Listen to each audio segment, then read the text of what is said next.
Благодарам, председателя. Почитувани колеги пратеници, на дневен ред го имаме предлог Законот за регистриране на подземни и надземни инфраструктурни обекти и придружни инсталации. Како член на Комисията за транспорт и връзки, како матична комисија при носењето на потреба од донесување на ваков закон или во прво читање, сакам да кажам неколку работи кои што беа спомнати и на самата комисија и кои што се развија како некои предлози од страна на опозицијата и нас како дел од позицијата.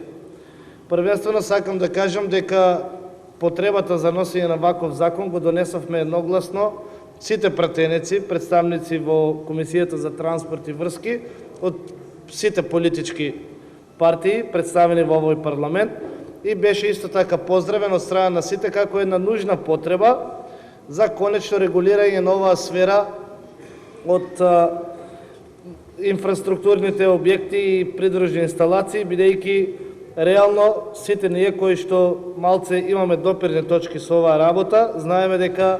имаме огромни проблеми при самото изведување на одредени градежни активности на терен или пак самите инвеститори при одредување на маркицата за објектот исто така се среќаваат со некои непредвидени работи. Сакам да кажам дека законот кој што треба да го донесеме во втора фаза е потребно одредени забелешки кои што беа конструктивни од страна на опозицијата да бидат преточени во одредени амандмани и како комисија заедно со Министерството ќе ги разгледаме, па ако навистина се конструктивни и допринесуваат кон подобрување на ова законско решение, мислам дека никој од нас не би бил против да бидат прифатени. При спроведувањето на овој закон, кој што има рок за спроведување некаде од 18 месеци, а треба да почне од 1.6.2012 година, единствен реален проблем кој што ќе го имаме и кој што ќе се среќаваат сите општини е во врска со одредувањето на водоводната мрежа, канализационата и дренажната мрежа.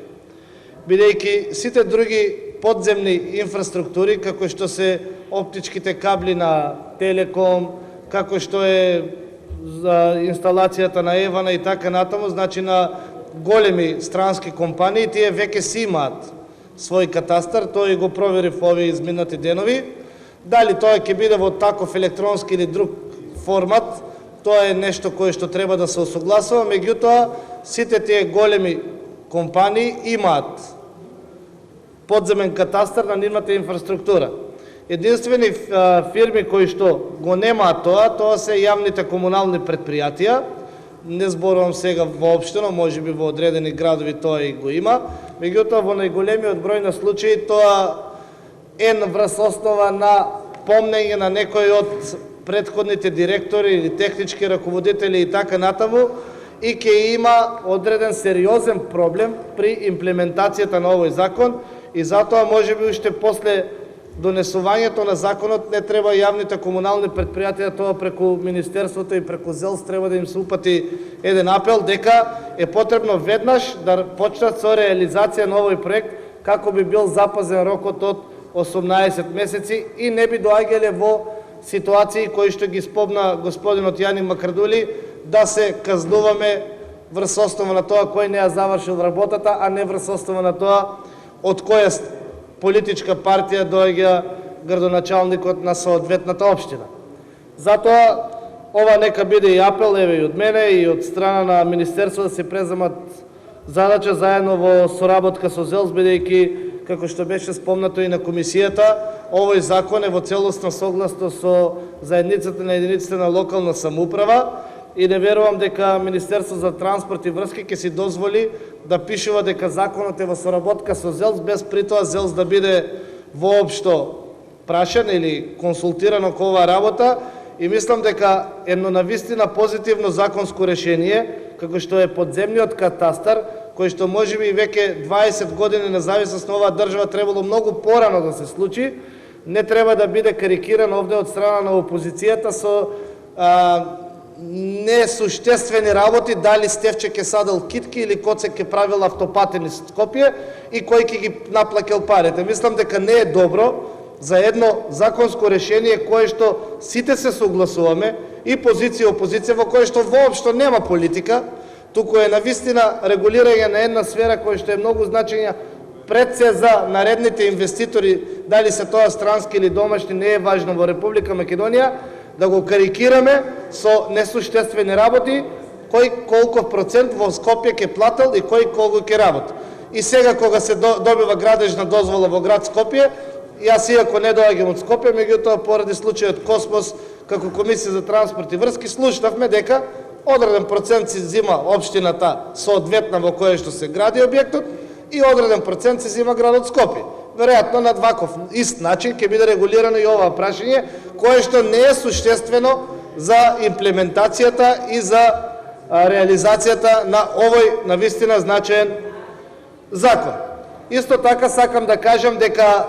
на Комисијата за транспорт и врски имавме навистина една коректна дискусија од страна и на позицијата и на опозицијата, и за жал јас мислам дека за збор од страна на опозицијата ќе се јават луѓето кои што гласаа за овој закон, а не господинот Јани Макрадули, кој што на 5-та минута од почетокот на комисијата си излезе од истата и не доседе ни на крај барем да го поддржи овој закон, и не беше ни присутен на оние коректни дискусии кои што ги водевме сите ние како пратеници без разлика на која политичка партија, зашто навистина ќе повторам дека ова е закон во кој што најмалку од се има политика, туку повеќе е решавање на одреден технички и инфраструктурен проблем во Република Македонија. За таа цел сакам да кажам дека ќе ја поддржам